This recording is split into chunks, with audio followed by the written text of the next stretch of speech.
태어나고 보니까 한국이었어요. 내가 몇 년생이 되는 거, 그것도 선택한 것 아닙니다. 주어진 거죠.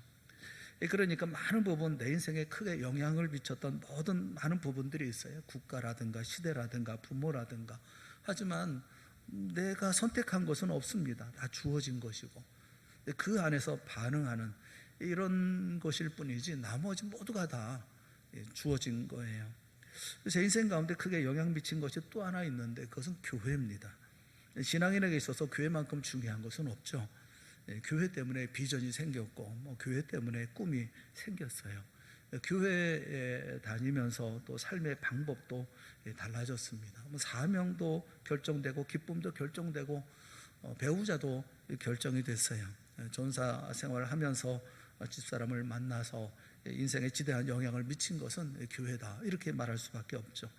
저만 그렇겠습니까? 여기 예배하는 가운데 있는 여러분들 가운데도 교회에서 연애하신 분들이 꽤 되실 거라고 생각을 해요. 또 자녀들이 또 이 교회 안에서 또 태어나지 않습니까? 자녀들의 미래도 바뀌는 거죠. 어찌 보면 부모님보다도 더 큰 영향을 미칠 수 있고 또 국가보다 시대보다 더 큰 영향을 미칠 수 있는 것이 교회라고 생각을 합니다. 우리 자녀들이 교회 안에서 자라나죠. 부모의 영향보다 교회의 영향을 더 크게 받습니다. 여기서 또 누군가를 만나 결혼할 거 아니겠어요? 그렇게 교회와 함께 늙어갑니다. 교회와 함께 꿈을 펼쳐갑니다. 교회는 굉장히 중요합니다.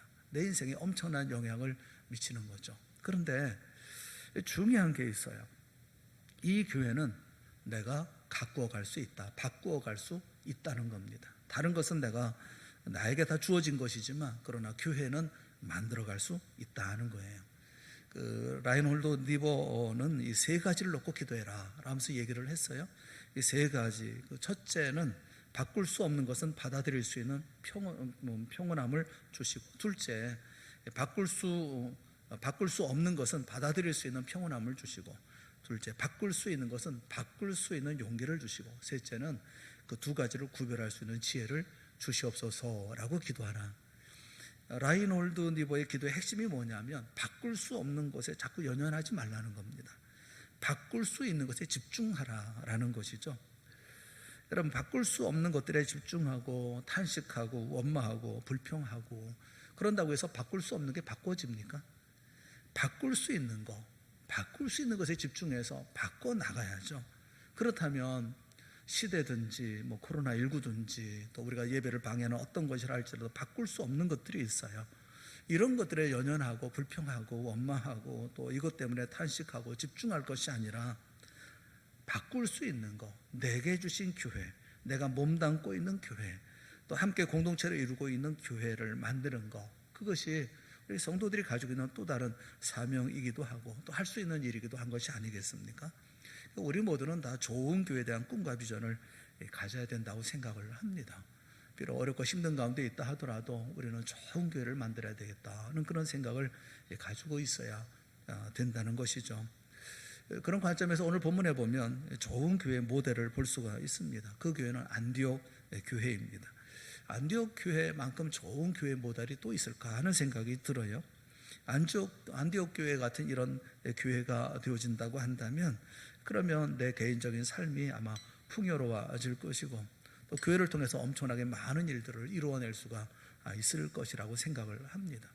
우리 안디옥 교회의 모델을 우리가 생각하면서 우리 교회도 좋은 그런 교회가 되기를 다짐하고 또 마음에 품는 그런 시간이 됐으면 좋겠어요. 세 가지를 생각을 해보려고 합니다. 안디옥 교회가 왜 좋은 교회였는가, 이 세 가지를 우리가 생각하면서 우리 교회를 좀 생각하고 또 사랑하는 마음으로 또 우리 교회를 또 우리가 교회에 모이지 못하니까 또 우리 교회라는 우리 교회 공동체에 대해서 한번 생각하면 참 좋겠다. 우리 스스로를 다시 한번 바꿔나가면 좋겠다. 그런 생각이 들어요. 그 세 가지인데, 하나는 안디옥 교회는 말씀 중심의 교회였다는 것입니다. 안디옥 교회를 움직이는 동인이 뭐냐? 움직이는 것이 뭐냐? 하나님의 말씀이었다는 거죠. 1절 말씀을 보면 안디옥 교회에 선지자들과 교사들이 있으니 이렇게 말씀을 하고 있어요. 다시 말하면 안디옥 교회의 리더의 핵심이 누구냐? 선지자들과 교사들이라는 거죠. 다시 말해서 말씀의 수종자가 그 교회의 리더였다는 겁니다. 그러니까 말씀이 그들을 이끌어갔다는 거죠. 이 말씀을 전하고 말씀을 가르치는 그들이 이 교회를 이끌어갔다라는 겁니다. 그러니까 뭐 정말 좋은 교회 아니겠어요? 2절과 3절에 있는 말씀을 보시면 주를 섬겨 금식할 때에 성령이 이르시되 내가 불러 시키는 일을 위하여 바나바와 사울을 따로 세우라 하시니 예 금식하며 기도하고 두 사람에게 안수하여 보내니라 그렇게 말씀하고 있죠. 이 말씀을 보면 이 교회의 특징이 확실하게 드러나지 않습니까? 성령이 이러저러 말씀하셔서 그대로 순종해서 보냈다 이런 말씀이에요. 그러니까 좋은 교회가 되려고 하면 하나님의 말씀이 이렇게 저렇게 선포되니까 그 말씀대로 이렇게 순종했다라고 하는 내용을 가지고 있을 때 그 좋은 교회라는 것입니다. 성령이 뭐라고 말씀하시니까 그 말씀에 순종해서 보냈다는 거예요. 그래서 안디옥 교회가 강했던 겁니다. 말씀이 그들의 삶 전체를 이끌어갈 수 있는 능력이었기 때문에 그런 거죠. 시편 1편을 보면 의인과 악인을 대비하고 있습니다. 의인과 악인의 결정적인 차이점이 무엇이냐 하면 여러분 타고난 성품이겠어요? 기질이겠어요? 행동이겠습니까? 그렇지 않습니다. 시편 1편을 보면 그런 얘기하고 있지 않아요. 시편 1편을 보면 의인과 악인이 갈라지는 기점이 있습니다. 무엇을 기점으로 삼느냐 하면 하나님의 말씀의 유무예요. 말씀에 붙들리면 의인이고 말씀을 떠나면 악인인 거예요. 그 1장 1절과 2절 복 있는 사람의 특징, 의인의 특징에 대해서 말씀을 합니다. 복 있는 사람은 악인들의 꾀를 따르지 아니하며 죄인들의 길에 서지 아니하며 오만한 자들의 자리에 앉지 아니하고 오직 여호와의 율법을 즐거워하여 그의 율법을 주야로 묵상하는도다 이렇게 말씀하고 있어요. 복 있는 사람의 특징이 뭡니까? 오직 말씀을 즐거워하고 말씀을 주야로 묵상하는 자다 이렇게 말씀하고 있습니다. 반면에 악인은 어떻습니까? 악인은 말씀이 아닌 그 꾀를 쫓고 말씀이 아닌 죄의 흐름에 동참하고 말씀이 아닌 높은 자리에 감투에 연연하는 모습을 보이더라. 그러면 악인이 된다. 그런 말씀이죠. 이게 말씀의 유무입니다. 우리의 인생 전체를 판가름하는 게 뭡니까? 내 삶에 말씀이 어떤 역할을 하는가라는 거죠. 우리의 인생 전체를 판가름하는 것은 바로 내 삶 속에 하나님의 말씀이 어떤 역할을 하느냐 거기에 있다는 거예요. 그 교회를 움직이는 힘을 보면 그 교회가 좋은 교회인지 나쁜 교회인지를 알 수가 있죠. 어떤 교회는 오래된 교인들이 이끌어가는 교회가 있어요. 어떤 교회는 돈이 말하는 교회가 있습니다. 또 어떤 교회는 목사의 뜻대로 개인적인 취향, 개인적인 고집이 교회를 이끌어갈 수가 있어요. 이런 교회는 나쁜 교회입니다. 좋은 교회는 하나님의 말씀이 이끌어가는 교회, 말씀이 리더십이 되는 교회, 말씀이 교회의 모든 결정의 원동력이 되는 교회, 이런 교회가 정말 좋은 교회죠. 그런 의미에서 새벽 예배 참 중요하다 그런 생각을 합니다. 하나님의 말씀을 붙들고 하루를 시작하고 그 말씀이 개인과 교회를 이끌어가도록 하는 이 새벽 예배는 정말 중요합니다. 여기에 능력이 있다 그런 생각을 해요. 새벽 예배 여태까지 우리는 포기하지 않고 아무리 힘들고 어려도 새벽 예배를 드려왔습니다.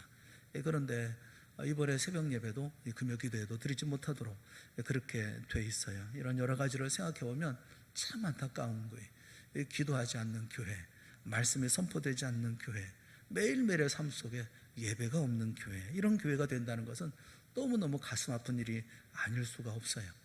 절대로 포기할 수 없는 거, 이건 새벽 예배, 그리고 우리가 금요 기도회, 이 기도와 그리고 예배는 정말 포기할 수 없는 그런 부분이 아닐까 싶어요. 말씀이 주도권을 가지고 있는가, 우리 교회에 말씀이 주도권을 가지고 있는가, 참 중요한 거죠. 내 삶에 오더를 내리는 사령관이 말씀이다, 이렇게 되어줘야 된다라는 거죠. 이런 인생이 정말 강력한 인생이 될 수가 있는 거죠. 가끔 보면 이게 프로야구라든가 프로 축구팀에 이게 성적이 좀 부진하고 그러면 감독을 바꾸죠.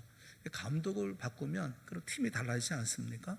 이 이야기는 지도력이 중요하다라는 거예요. 오더를 내리는 감독 하나를 바꾸니까 팀이 달라지더라라는 것입니다. 완전히 다른 팀이 되더라는 거죠. 그런 얘기가 있죠. 양이 이끄는 사자 부대보다 사자가 이끄는 양의 부대가 더 강하다, 그런 말이 있어요. 양이 이끕니다. 사자를 이끌어 나갑니다. 사자가 군대죠. 뭐 세보면 사자의 수가 훨씬 많지 않겠습니까? 그런데 그런 부대보다 사자가 이끄는 양으로 구성된 부대가 훨씬 더 강하다라는 거예요. 이 리더십의 중요성에 대해서 말씀을 하고 있는 거죠. 우리 인생도 마찬가지입니다. 내 인생이 확 바뀌거나 내 삶의 영향력이 확 바뀔 수는 없어요. 그러나 우리 인생이 업그레이드된 강력한 인생이 되는 비결이 있습니다. 그것이 뭐냐 하면 내 삶에 하나님의 말씀을 두며 살아가면 된다는 거예요. 말씀이 나를 이끌어가게 만들고 말씀이 나를 주관하게 만들고 말씀의 오도대로 내가 살아간다고 한다면 강력한 인생이 될 수가 있다는 것입니다. 안디옥 교회가 그래서 강력할 수가 있었다는 거죠. 하나님의 말씀이 리더십을 발휘하고 있는 것이고 말씀이 그들의 삶 전체를 다 이끌어가는 그런 교회였다라는 것입니다. 우리 교회도 매 순간마다 하나님의 말씀이 우리의 삶 전체를 이끌어갈 수 있는 이런 큰 능력의 교회가 될 수 있기를 주님의 이름으로 축원합니다. 좋은 교회는 말씀이 이끌어가는 것이지 사람이나 어떤 다른 것들이 이끌어가는 게 아니라는 거죠. 하나님의 교회는 하나님의 말씀 가운데 세워졌을 때 좋은 교회가 되어질 수 있는 거예요. 또 한 가지의 특징이 뭐냐면 좋은 교회, 안디옥 교회의 특징이 뭐냐면 융화시키는 교회다라는 겁니다. 1절 말씀을 우리 한번 다 같이 읽어봤으면 좋겠어요. 1절 말씀 다 같이 시작.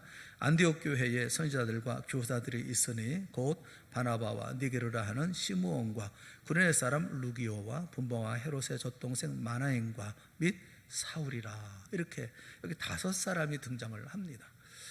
이 바나바는 부잣집 모범생이죠. 유력 가문 출신의 레위인입니다. 정통파 유대인입니다. 그런데 이 가운데는 니게르라 불리우는 시몬이 있어요. 니게르라는 말은 니고라는, 미국 사람한테 이런 얘기하면 총 맞죠. 이런 낮은 신분의 그런 흑인 그런 사람이 시몬이라는 사람이 있었다는 거죠. 이분의 나이라든가 직업이라든가 학력에 대해서는 알 수가 없습니다. 우리가 분명히 아는 것은 이 사람은 흑인이었다. 당시 흑인은 거의 노예였고 유대인은 심한 인종차별주의자들이었지 않습니까? 흑인 시므온은 좀 비천한 그런 인물이었겠다라는 우리가 추측이 가능하죠. 그런가 하면 루기오가 있습니다. 구레네 사람 루기오. 구레네라고 하는 것은 현재 리비아를 말합니다. 무명의 이방인이죠. 이분에 대해서도 우리가 알 수는 없지만 이 사람 이방인이라는 것은 우리가 알 수가 있어요. 그러니까 무명의 이방인 루기오라는 사람이 있어요. 그런가 하면 여기 헤롯의 젖동생 마나엔이 있습니다. 이 젖동생이라고 하는 신드로포스라고 하는 이 말은 한 어머니의 젖을 먹고 자라난 친형제거나 아니면 어릴 적부터 중마지우 어렸을 때부터 같이 이렇게 자라났던 그런 사이를 뜻하기도 합니다. 어느 쪽이든 간에 마나엔이 헤롯의 젖동생으로 불렸다고 하는 것은 당시 지배 계층에 속해 있다고 하는 것을 말해주고 있는 거죠. 그런데 헤롯 가문은 유대인들에게 증오와 타파의 대상이었습니다.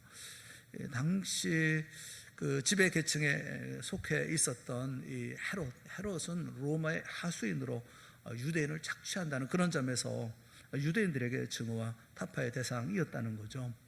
로마의 하수인으로 유대인을 착취한다고 하는 것은 일제강점기의 이완용과 같은 매국노 취급을 받았다라는 겁니다.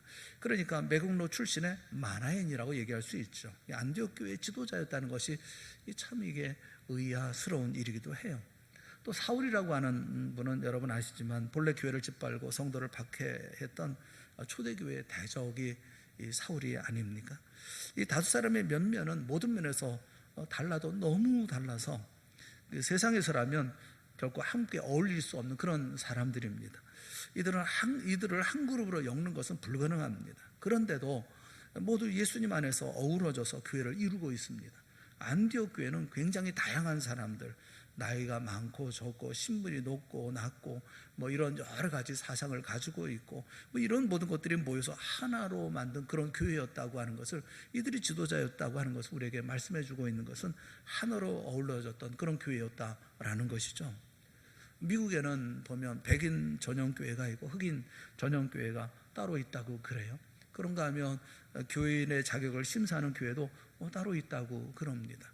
우리나라도 그렇잖아요. 자신이 다니는 교회가 엘리트만 출석하는 수준 높은 교회라고 자랑하는 뭐 그런 분도 있더라고요. 그러니까 21세기를 살아가는 오늘날도 융화되는 교회를 만들기는 쉽지 않습니다. 하물며 2000년 전에야 더 말해 무엇을 하겠어요? 당시 로마 제국은 철저한 계급 사회 아니었습니까? 주인과 노예가 있었고, 그리고 귀족과 천민으로 구분이 되어져 있었죠. 그런 계급 사회 속에서 주인과 노예가, 그리고 천민과 귀족이 아무 차별 없이 어우러져서 교회를 이룬다고 하는 것은 가히 혁명 같은 그런 일이 아니었겠습니까? 이런 일이 가능할 수 있었던 것은 안디옥 교회의 주인이 우리 예수님이셨기 때문에 그런 거죠. 진정으로 주님을 주인으로 모신 교회에 이런 일이 없다면 오히려 그것이 이상한 일이 아니겠습니까? 요즘에 보면 전도도 맞춤형 전도라고 그래요. 이런 전략이라는 측면에서는 나쁘지 않다고 생각해요. 연령별, 지역별, 직업별 이렇게 맞춤형으로 이렇게 전도하는 것이 필요하겠죠. 맞춤형 전도라는 게 있어요. 그런데 교회는 맞춤형 교회가 되면 큰일 납니다. 교회는 융화되는 그런 힘을 가지고 있어야 되는 거죠. 하나가 되는 힘, 그게 바로 교회의 힘이 아니겠습니까? 좋은 교회의 모습이죠. 미국 교회가 강력했을 때 미국 교회를 가리켜서 용광로라고 불려줬었어요. 누가 들어와도 녹아서 하나가 되는 교회였으니까요. 이런 융화되는 능력이 다 사라지고 나니까 요즘에는 샐러드볼 교회 이렇게 불려지지 않습니까? 샐러드볼이라고 하는 것은 다문화주의를 일컫는 말로도 많이 사용되어집니다만, 샐러드의 여러 재료가 다 녹지 않고 각각의 맛을 내는 음식처럼 맛의 차이를 나는 그대로 그냥 음식을 만드는, 이게 샐러드볼 교회라고 얘기하지 않습니까? 또 캐나다에서는 모자이크 교회 이렇게도 얘기를 해요. 돌이라든가 금속이라든가 타일이라든가 조갑이라든가 이거 조각조각 다 붙여놓은 거, 각자의 개성 그대로 다 살리지만 전체적으로 하나의 큰 그림을 만들어 나가는 거, 이런 게 모자이크 교회라고 그럽니다. 근데 제일 좋은 교회는 뭐냐면 다 녹여서 하나가 되는 교회예요. 샐러드볼 교회도 아니고 모자이크 교회도 아닙니다. 이 교회는 그런 형식의 교회를 얘기하고 있는 게 아니에요. 사회는 그런 사회가 될 수 있을지 몰라도 교회는 그렇게 해서는 안 되는 거예요. 우리가 꿈꿔야 하는 교회는 용광로 같은 교회를 꿈꿔야 되는 겁니다. 누가 오든지 간에 다 누가 하나가 되는 교회, 이런 모습이 약화되면 모자이크 교회가 되는 것이고, 그 더 약화되면 샐러드볼 교회가 되어지는 거죠. 여러분, 소금이라고 하는 것은 자기는 높고 전체 가운데 다 이렇게 다 스며들어가는, 이게 소금의 모습이 아닙니까? 이 각자의 개성을 다 죽여서 전체로서 나타나는 교회가 좋은 교회의 모습인 거죠. 안디옥 교회의 모습이 그런 거예요. 개성마다 지역마다 이런 어떤 특성을 가지고 있는 교회가 아닌 거예요. 다 으깬 감자처럼 이렇게 다 으깨서 하나가 되는 그런 요리가 되어지는 그런 교회, 이런 것들이 정말 그 어떤 감자가 으깨져서 감자의 영양만 남아있는, 다 섞여있는 이런 교회가 좋은 교회죠. 2000년 전에 예수님을 쫓던 사람들도 양극단의 사람들이 아니었습니까? 시몬은 열심당원이었죠. 마태는 세리였습니다. 열심당원은 로마로부터 독립을 쟁취하기 위해서 무력마저 불사하는 과격파 행동대원이었습니다. 반면에 세리는 로마에 빌붙어서 동족의 고요를 짜내는 불의한 그런 인간이었죠. 시몬의 입장에서 보면 마태는 반드시 제거해야 할 공적 1호였고, 마태 입장에서 보면 시몬은 천하대서를 잘 읽지 못하는 철부지 급진주의자에 불과했던 거죠. 그런가 하면 갈릴리의 빈민이었던 베드로, 그런가 하면 아리마대 거부였던 요셉, 비천한 막달라 마리아와 존귀한 사내들인 의원이었던 니고데모, 이들은 세상에서 얼굴을 마주하고 한 테이블에 앉을 수 없는 그렇게 이질적인 그런 사람들이 아니었습니까? 그런데도 모두가 다 이 상위점을 초월해서 하나가 되었습니다. 예수님의 구원은 잘나고 돈 많고 지체만 높고 이런 사람이 아니라 남녀노소 빈부귀출의 차별이 없는 보편적인 구원이었기 때문에 그렇습니다. 요한복음 17장 11절 하반절에 있는 말씀에 보면 예수님이 그렇게 기도하시죠. 거룩하신 아버지여, 내게 주신 아버지의 이름으로 그들을 보존하사 우리와 같이 그들도 하나가 되게 하옵소서. 우리와 같이 그들도 하나가 되게. 우리가 누굽니까? 성부 하나님과 성자 하나님을 말씀하고 있잖아요. 그분들은 나눌 수 없는 하나가 아닙니까? 우리와 같이 그들도 하나. 주님이 이 땅을 떠난 다음에 주님 안에 계속 하나이기를, 성부와 성자가 하나인 것처럼 우리들도 하나이기를 간구하고 기도하셨던 거죠.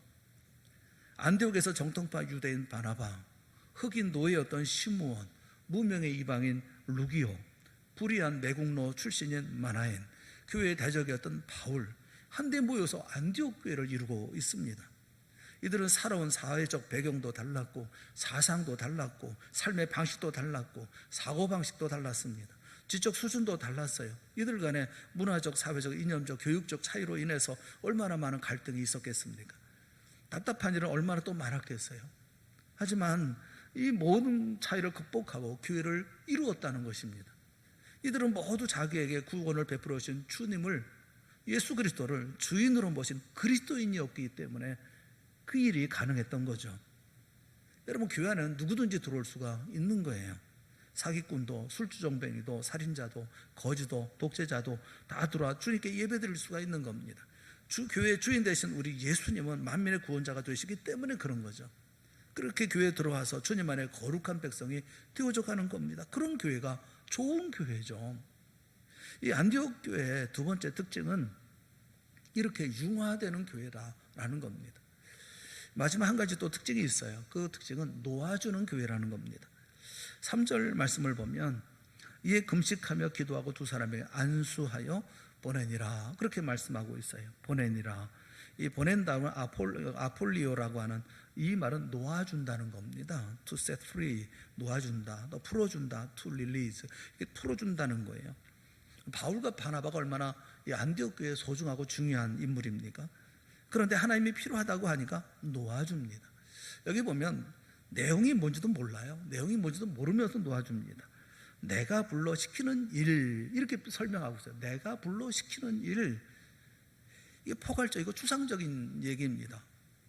이런 것 때문에 그들을 보내줘야 되는 그런 상황이 된 거죠. 어떤 일이냐? 이게 경중이 어떤 거냐? 정말 필요한 사람, 이분들이 정말 필요한 일이냐? 정말 중요한 일이냐? 이런 어떤 그 언급이 없어요. 그런데 내가 불러시키는 일을 위하여 이렇게 그들을 세우라고 말씀하고 그들을 보내라고 말씀하니까 보내줍니다. 정말 좋은 교회는 이렇게 놓아주는 교회, 놓아줄 수 있는 교회, 이런 교회가 좋은 교회죠. 여러분, 누군가를 보내기 위해서는 보내기 전에 자신으로부터 먼저 그를 풀어주지 않으면 안 돼요. 풀어주지 않으면 보내도 보낸 것이 되지 않습니다. 부모가 이제 자식이 장성해서 결혼하죠. 결혼한 후에 분가를 시킵니다. 그런데 마음으로부터 자식을 풀어주지 않는 경우가 있어요. 그래서 부모로부터 몸은 분가했는데 부모의 손 안에 아직도 갇혀있는 그런 자녀들일 때가 있어요. 결혼한 자식은 부모와 한 집에 살아도 출가한 겁니다. 풀어줘야 되는 거예요. 저들은 저들의 가정을 이루어 삶을 살아가야 되는 거예요. 내 마음에 들든 안 들든 저들은 한 부부를 이루면서 살아가는 삶을 살아가도록 놓아줘야 되는 거예요. 놓아줄 줄 알아야 되는 거예요. 하나님이 필요하시다면, 하나님께서 원하신다고 한다면 풀어줄 줄도 알아야 되는 거 아니겠어요? 부모에게서 놓여놔서 그래서 가정을 이루어야 되지 않습니까? 교회에 스승이 필요해요. 스승이라고 하는 것은 사다리입니다. 높은 곳에 올라갈 때 사다리가 있으면 편리하잖아요. 쉽게 올라갈 수가 있지 않습니까? 안전하게 올라갈 수가 있죠. 스승이 원래 그런 거예요. 좋은 선배와 스승이 있으면 쉽고 그리고 안전하게 올라갈 수가 있습니다. 근데 올라간 뒤에는 사다리가 필요 없어요. 인간관계를 끊으라는 것이 아닙니다. 그 사다리 자체에서부터 독립해야 된다는 거예요. 올라가서도 여전히 사다리 들고 다니는 것은 안전직원밖에는 없어요. 차버릴 수 있게 만들어주는 문화, 그게 뭐냐면 놓아주는 거예요. 풀어주는 거예요. 우리의 아이들이 우리를 능가하는 그런 그 역사가 있기를 바라요. 신앙이라든가 영향력이라든가 은사라든가 우리가 능가해서 이들을 다 이렇게 풀어주고 자신의 역할을 할 수 있도록 하는, 내 속에 다 가둬두는 이런 삶이 돼서는 안 되잖아요. 예전에 그 선생님 가운데 완벽주의자가 있었어요. 이분은 정가의 보도처럼 항상 품고 다니는 게 있습니다. 그게 뭐냐면 주오 평삼이라는 거예요. 주일날 5장, 평일날 3장. 1년에 그래서 일독해야 된다. 항상 그래서 어렸을 때부터 자기가 자신이 가르치는 아이들한테는 큰 성경 읽도록 그렇게 막 야단하고 막 그랬던 분이에요. 성경을 안 읽었다 그러면 째려보고 뭐 아주 야단치고 막 이러면서 성경 안 읽었다 뭐 이렇게. 근데 항상 보면 자신이 기준이에요. 그래서 자기를 능가하는 것을 용납을 못해요. 사다리에 매달려 있기만 바라는 거죠. 여러분, 그럼 밟고 올라가야 되는 거거든요. 성장할 때까지 사다리예요. 그런데 올라가고 난 다음에 독립을 해야 되는 거예요. 독립시켜줘야 되는 거예요. 더 나은 인물로 만들어야 되는 거 아니겠습니까? 그게 좋은 교회죠. 얼마든지 자신의 역할을 할 수 있고 자신이 해나갈 수 있도록 풀어주고 놓아주고 하는, 우리가 그래서 다음 세대, 성장하는 세대의 인물을 자꾸 세워줘야 되고 또 이렇게 그 일들을 할 수 있도록 도와줘야 되는 거예요. 미래로 나아가고 또 미래가 풍성해질 수 있도록 하고 저들의 역량을 마음껏 발휘할 수 있도록 하는 뭐 이런 교회가 좋은 교회인 것이죠. 항상 내 밑에 두고 내 아래 두고 내 역량 밑에 두고, 그래서 올라오면 찍어 누르고 뭐 그러면 뭐 야단치고 이래서는 안 되는 거죠. 이 4절 말씀을 보면 두 사람이 성령의 보내심을 받아 실루기아에 내려가 이렇게 말씀하고 있어요. 뭐가 달라졌죠? 뭐가 달라졌습니까? 3절 말씀을 보면 바나바와 사울을 보낸 주체는 안디옥 교회 교인들입니다. 안디옥 교회 교인들이 보내요. 그런데 4절을 보면 두 사람을 보낸 주체가 성령 하나님으로 바뀌어 있습니다. 여기 4절에 보내다, 여기 보내심을 받아, 이 성령의 보내심을 받아, 이 보낸다라고 하는 이 말은 다른 단어입니다. 에크펜포라는 단어예요. 3절에 이 보낸다라는 이 말은 풀어준다, 아폴리오라는 단어였는데, 그런데 여기서는 보낸다는 건 실제로 보낸다는 의미예요. to send, 보낸다라는 의미를 가지고 있어요. 안디옥 교회 교인들이 자신들의 필요와 예정에 따라서 바울과 바나바를 풀어줄 때 성령 하나님께서 자신의 도구로 그들을 원하시는 곳에 보내주었다라고 말씀을 하고 있는 것이거든요. 강원도 황지에 보면 예수원이라고 하는 공동체가 있습니다. 수도 공동체라고 얘기하는 곳인데, 여기는 성공의 사제인 대덕천 신부 또는 토레이 신부라고 하는 분이 있어요.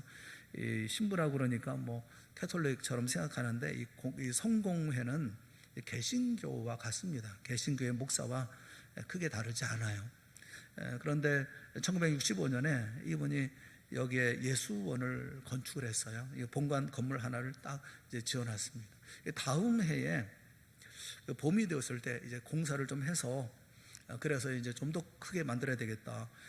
그런데 너무 깊은 산 속에 들어가 있다 보니까 건축 자재를 운송하는데 어려움이 생겼던 거예요. 그래서 트럭으로 이 모든 건축 자재를 운반할 수 있도록 도로를 닦아야 되겠다, 이런 생각을 했어요. 이 도로를 닦는데, 그래서 공사에 필요한 기계를 구입하고 도로가 지나가는 땅 주인에게 또 임차료를 지불하고 뭐 이렇게 다 이제 계산을 해보니까 돈이 많이 들어가는 겁니다. 돈이 많이 들어가서 이걸 어떻게 해야 될까? 후원자들이 헌금한 것이 있거든요.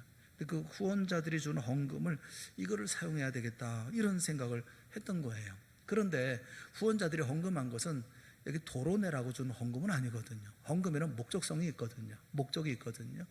그것을 위해서 사용한 게 아니라 거기에 있는 모든 공동체를 위해서 사용하도록 헌금을 한 거지 도로내라고 한 게 아니거든요.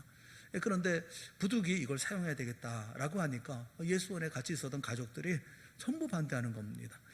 자신들이 건축 자재를 내가 알아서 내가 지게로 나를 테니까 이거 헌금은 다른 목적으로 전용해서는 안 된다고 반대를 하는 겁니다. 생각해 보면 여기 있는 사람들은 무학이거나 배움이 없거나 뭐 경력도 변변한 경력조차 없는 그런 사람들이에요. 이 토레스 신부는 프리스턴 대학을 신학교를 나왔고 또 하버드 대학을 나온 뭐 이런 석학입니다. 이분의 입장에서는 자신이 가지고 있는 권위와 직책으로 가볍게 눌러버릴 수도 있는 거예요. 그런데 토레스 신부는 이들의 말을 듣고 그리고 성령의 음성에 귀를 기울였어요. 그리고 그렇게 하지 않았습니다. 그냥 이 돈을 전용하지 않고 그리고선 할 수 있는 방법을 찾아보고 있어요. 찾아봤다고 그래요. 토레이 신부의 아내인 제인 토레이 여사가 쓴 예수원 이야기를 보면 그 당시의 얘기를 이렇게 기록을 하고 있습니다. 우리는 우리의 소망을 포기했다. 이 건물을 짓고 그다음에 도로를 내고 하는 이런 일들을 포기했다는 거죠. 우리의 목적이 좋은 도로와 큰 건물을 가지는 것이 아니라 하나님의 가족이자 그리스도의 몸으로서 하나가 되어 살면서 하나님의 사랑을 나타내는 것이라는 사실을 새롭게 깨달았다, 이렇게 기록을 하고 있어요. 그래서 이 건축하고 이렇게 짓는 모든 일들은 지지부진했었습니다. 그런데 어느 날 한 관광회사가 기계와 트럭을 가져와서 예수원 앞에 도로를 만들고 산꼭대기까지 길을 냈다고 그래요. 왜냐하면 숲속에 있는 나무를 베기 위해서 그렇게 했다고 합니다. 그리고 그들은 작업이 끝난 후에 그 길을 무상으로 주었다라는 거예요. 우리는 세상에서 바꿀 수 없는 게 있어요. 우리가 어떻게 바꿔나갈 수 없는 것들이 있습니다. 그러나 우리가 바꿀 수 있는 것이 있어요. 바꿀 수 없는 것은 바꿀 수 없기 때문에 우리가 할 수는 없지만 바꿀 수 있는 것마저 바꾸지 않는다고 하는 것은 옳지 않다고 생각을 해요. 우리가 바꿀 수 있는 것, 우리가 결정할 수 있는 것, 그것은 교회입니다. 좋은 교회를 만들면 하나님의 놀라운 은혜가 있고 하나님의 복이 임하게 되어지는 거 아니겠어요? 자, 우리 동산교회가 말씀 중심의 교회가 되어질 수 있기를 바랍니다. 코로나19에 흔들리지 아니하고 이런저런 이야기들에 움직이지 아니하고 흔들리지 않는 말씀 중심의 교회가 되어질 수 있기를 바랍니다. 싸워야 될 것은 싸우고 생명 걸고 부닥쳐야 될 것은 부닥치는 그런 교회가 됐으면 좋겠어요. 그리고 한 뜻이 되어져서 이것저것이 아니라 우리가 융화되고 하나가 되어져 예수 그리스도를 나의 주인으로 삼고 이 모든 일을 한 뜻으로 만들어 주의 나라를 만들어가는 우리가 되었으면 좋겠어요. 그리고 이 능력 있고 힘 있는 모든 사람들을 세워서 하나님의 일을 감당할 수 있도록 놓아줄 줄 아는 그런 교회가 됐으면 좋겠습니다. 그럴 때 우리 교회에 하나님의 영광이 떠나지 않을 줄로 믿습니다. 오늘 교회의 모습 우리가 생각해 보면서 어떤 교회가 좋은 교회인가 하는 것을 좀 같이 좀 생각을 해 보았습니다. 우리 모두가 우리 동산교회가 좋은 교회가 되어질 수 있도록, 또 우리가 영상으로 예배드리고 있지만 스스로를 돌아보고 그리고 더 좋은 그런 모습으로 하나님 앞에서 이 신앙의 모습을 잘 만들고 그래서 좋은 교회를 만들어 갈 수 있는 우리 교회가 됐으면 참 좋겠다 싶어요. 안디옥 교회가 이렇게 훌륭한 교회였던 것처럼 모든 것을 다 하나님 앞에서 아름답게 사용하고, 그래서 이 교회를 모태로 해서 그래서 소아시아에서 많은 교회들이 생겨나지 않았습니까? 이처럼 우리 동산교회를 통해서 이와 같은 아름다운 역사가 일어날 수 있기를 주님의 이름으로 축원합니다. 우리 함께 기도하겠습니다.